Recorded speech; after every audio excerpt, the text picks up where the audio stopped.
মরা খেজুর গাছের মধ্যে হেলান দিয়া খুতবা দিবে না। আজকে ওই কাঠের মিম্বরে বৈশা আল্লাহর রাসূল খুতবা দিবে গো।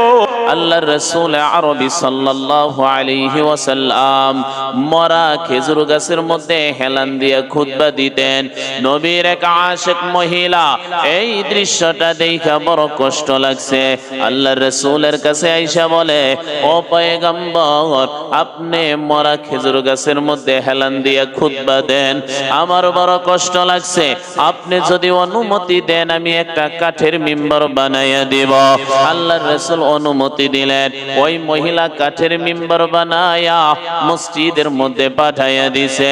আল্লাহর রাসূল আজকে মরা খেজুর গাছের মধ্যে হেলান দিয়ে খুতবা দিবে না।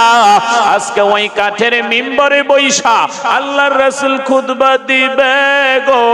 আল্লাহর রাসূল যখন কাঠের মিম্বরে বসলো, হাউমাউ করে কান্নার আওয়াজ শোনা যায়। আল্লাহর রাসূল তাকায়া দেখে ওই মরা খেজুর গাছটা কান্না করে। কাঠের মিম্বর থেকে ওইটা ওই খেজুর গাছের সামনে যাইয়া আল্লাহর রাসূল খেজুর গাছকে জিজ্ঞেস করে, ও খেজুর গাছ, তুই এরকম ভাবে ছোট বাচ্চাদের মতো কান্না করিস কেন?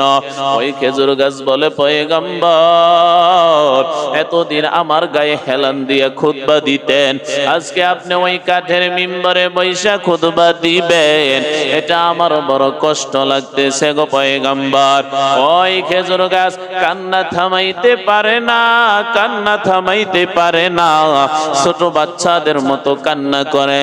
আল্লাহর রাসূল বলে, ও খেজুর গাছ, তুই কান্না করিস না, কান্না করিস না, আমি তোর জন্য দোয়া করে দিচ্ছি, কিয়ামত পর্যন্ত আল্লাহ তোকে জিন্দা বানাইয়া দিবে, আল্লাহ তোর মধ্যে ফল দিবে কিয়ামত পর্যন্ত। যত হাজী সাহেবরা হজ করার জন্য আসে রে, তোর খেজুর খেয়ে তারা ক্ষুধা নিবারণ করবে, তবুও খেজুর গাছ কান্না থামায় না।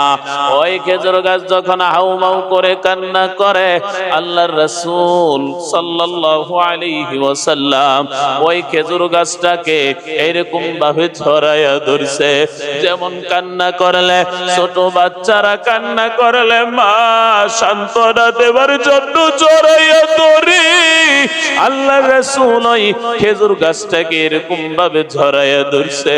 হে খেজুর গাছ, কান্না করিস না, কান্না করিস না। খেজুর গাছ তবুও কান্না থামায় না।